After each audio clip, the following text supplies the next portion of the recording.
राम राम जी, कैसे हैं आप? होप अच्छे होंगे। मैं यहाँ बहुत अच्छे से हूँ। और कल दशहरा था और कल आपने मेरा ब्लॉग देखा ही होगा कि मैं गई थी रावण के मंदिर में। हमारे से 5-6 किलोमीटर दूर पड़ता है। तो मैं और वैभव का प्रोग्राम बन गया।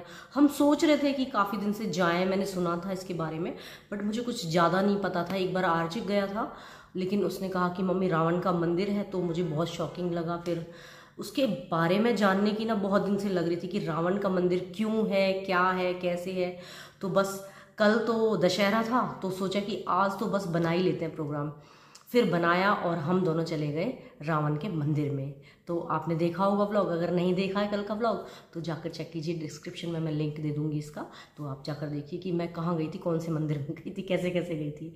तो रावण का वो मंदिर था, फिर हम वहाँ गए पहले। फिर वहाँ जाके वापस जब हम आए तो अंधेरा हो चुका था, रावण दहन का टाइम हो गया था। और फिर मेरे को हो गई थी बहुत ज़्यादा थकान और मैं वहाँ नहीं गई रावण देखने। मैं सोच रही थी कि एक क्लिप आपको दिखाऊं, लेकिन वैभव कह रहा था कि मम्मी मैं जा रहा हूँ, क्लिप मैं बना लाऊंगा। तो चलिए पहले दिखाती हूँ मैं आपको वो क्लिप कि रावण की जो है यहाँ पर जो दहन हुआ था उसकी एक छोटी सी क्लिप देखिए आप।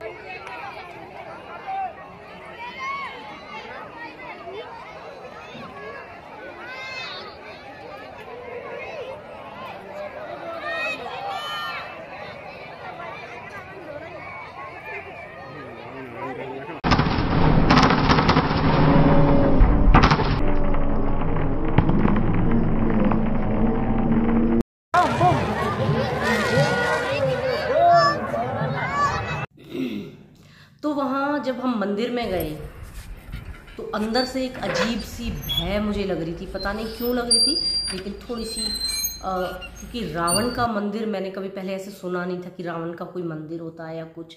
इसके बारे में मुझे कोई जानकारी नहीं थी कि क्यों रावण का मंदिर है, क्या है। तो वहाँ पर जो उसका जो ऊपर बोर्ड लिखा हुआ था ना, उस पर लिखा हुआ था रावण उर्फ बड़ा गाँव, और ऊपर लिखा था मनसा देवी का मंदिर जो है। तो जो मनसा देवी है उनका मंदिर है, वहाँ पर उनकी मूर्ति है और वहाँ पर उनकी पूजा करते हैं। और वहाँ पर राम सीता लक्ष्मण जी की भी मूर्तियाँ हैं, विष्णु भगवान जी की भी मूर्तियाँ हैं। फिर सारी चीज़ें देखने के बाद मुझे थोड़ी सी तसल्ली हुई कि यहाँ पर सब कुछ ठीक है। वहाँ पर एक हवन कुंड सा था, बना हुआ था, जहाँ पर पंडित जी बैठे हुए थे। उनसे मैंने सब कुछ पूछा कि क्या है। उसे बोला जाता है कि ये वो गाँव जो है ना वो श्रापित है, बड़ा गांव जो है वो श्रापित है। वहाँ पर ना कोई रावण जला सकते हैं, ना रामलीला होती है, और वहाँ दशहरा नहीं मनाया जाता है। तो ये सारी चीज़ें मेरे दिमाग में अंदर ना घर करे जा रही थी कि ऐसा क्यों होता है, क्या बात है ऐसी, हमारे इतना नज़दीक है और मैं इतने दिनों से यहाँ रहती हूँ और फिर भी मुझे उसके बारे में कुछ नहीं पता है। बस यही सारी चीज़ों का, इन सारे सवालों का जवाब लेने के लिए मैं गई थी वहाँ रावण के मंदिर में यानी कि मनसा देवी जी के मंदिर में मैं गई थी। फिर मैंने पंडित जी से सारी चीज़ें पूछी, वो आपने सुनी भी होंगी, लेकिन उन्होंने जैसे जैसे बताया ना तो वो सारी चीज़ें क्लियर नहीं हो पा रही हैं, क्योंकि एक तो आपको लैंग्वेज समझ में नहीं आई होगी। तो सारी मैं अपनी देसी तरीके से बताती हूँ कि वहाँ हुआ क्यों, वो रावण का मंदिर कहलाता है, क्यों वहाँ वो श्रापित है। तो चलिए सुनाती हूँ मैं आपको एक कहानी कि रावण का मंदिर क्यों है। उसके बाद जब सुन के तो मेरे को शांति हुई और मेरा जो अंदर जो डर था ना कि रावण के मंदिर में घुसने से पहले जो मुझे डर लग रहा था वो शांत हो गया, बिल्कुल मेरा भय। तो हुआ ये था कि सबने आपको पता ही होगा कि जो रावण है वो बहुत बड़ा भक्त था, सारे देवी देवताओं की पूजा किया करता था, शिव जी का बहुत बड़ा भक्त था, ऐसे ही माता रानी का भी बहुत बड़ा भक्त था, माता मनसा देवी का, तो उनका भी बहुत बड़ा भक्त था। और उसने जो तप किया था और तप करने के बाद बहुत ज़्यादा तप किया, और उसके बाद जो मनसा देवी ने उन्हें दर्शन दिए, मनसा देवी प्रकट हो गई उसके सामने, रावण के सामने, और बोला कि बता तुझे क्या चाहिए, मैं तुझे एक वरदान दूंगी। रावण ने बस हक बक किए बिना कहा कि मेरी लंका में आकर बस जाओ। लेकिन मनसा देवी वहाँ जाना नहीं चाहती थी। उसके जो मन में पाप था या उसका आगे का कर्म था वो सारा मनसा देवी को पता था, लेकिन मनसा देवी मना ना कर पाई और रावण के साथ चल दी। और एक शर्त रखी कि रावण अगर तू मुझे अपनी पीठ पर, अपने कांधों पर बिठा कर ले जाएगा तो मैं चलूंगी इस शर्त पर। वो कहता है ठीक है, अगर तूने मुझे कहीं नीचे उतार दिया, बीच में रोक लिया, अपने आप को आराम करने के लिए रोक लिया, मैं वहीं रुक जाऊंगी और तेरे घर नहीं जाऊंगी।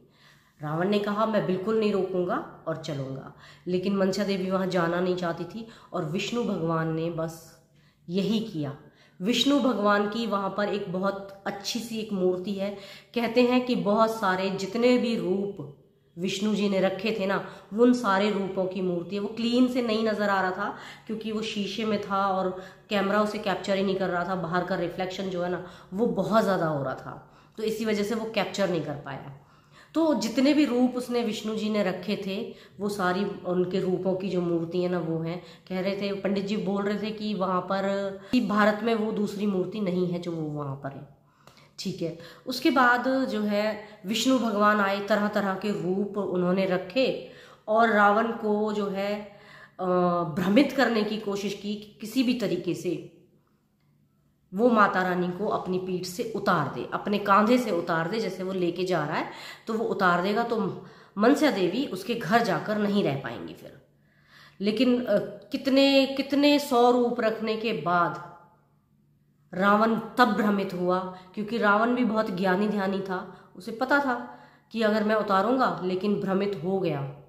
विष्णु जी भ्रमित करेंगे तो होगा ज़रूर, तो भ्रमित भी हुआ और उसने मंसा देवी को कांधे से उतारकर वहाँ पर उसे, जैसे पंडित जी बोल रहे थे कि उसे लघु शंका हुई, और उसने माता रानी को नीचे बिठा दिया और वो फटाफट से जाके और आया और कहा कि आओ माता रानी बैठो।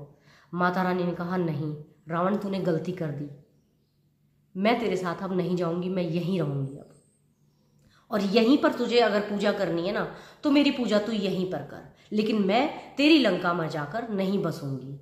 बस यही हुआ। रावण ने कहा कि मैं भूल हो गई मेरे से, तो उसने कहा कि नहीं तू वचनबद्ध है, तूने कहा था, तूने मुझे वचन दिया था कि अगर तू मुझे अपने कांधे से उतार देगा, अपने जो तू मुझे लेके जा रहा था, अगर तू मुझे नीचे उतार देगा मैं उसी जगह पर अपना स्थान ग्रहण कर लूँगी। तो उस वादे के अकॉर्डिंग मैं यहाँ पर जो है अपना स्थान मैंने ले लिया है, तुझे अगर पूजा करनी है तो लंका से तू यहाँ पर आ।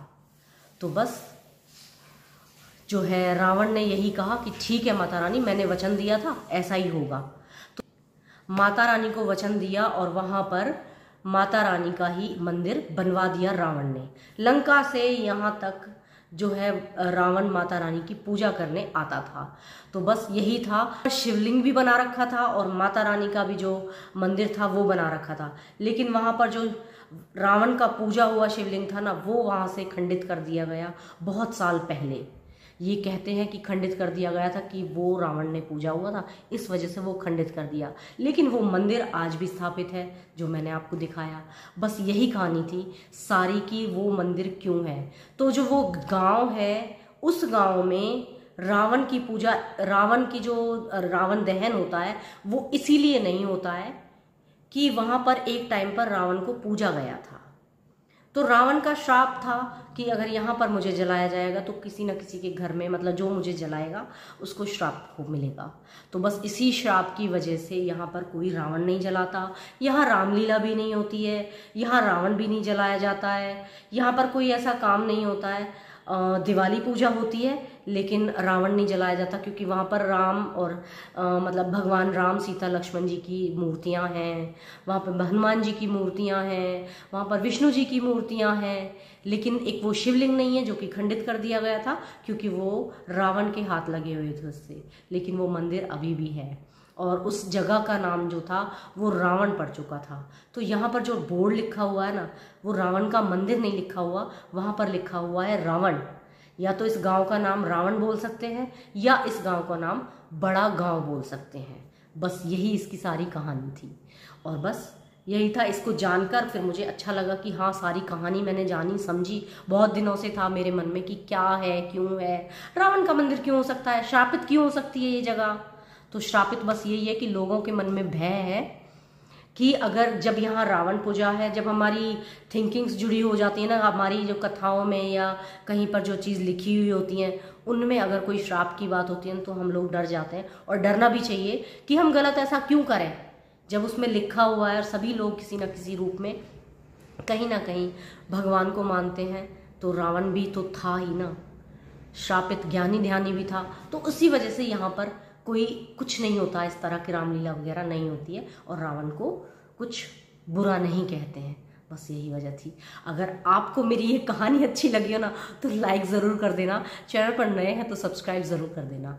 मिलते हैं नेक्स्ट ब्लॉग में। बाय, राधे राधे, जय श्री राम। अब तो जय श्री राम बोलना और अच्छा लग रहा है मुझे। जय श्री राम।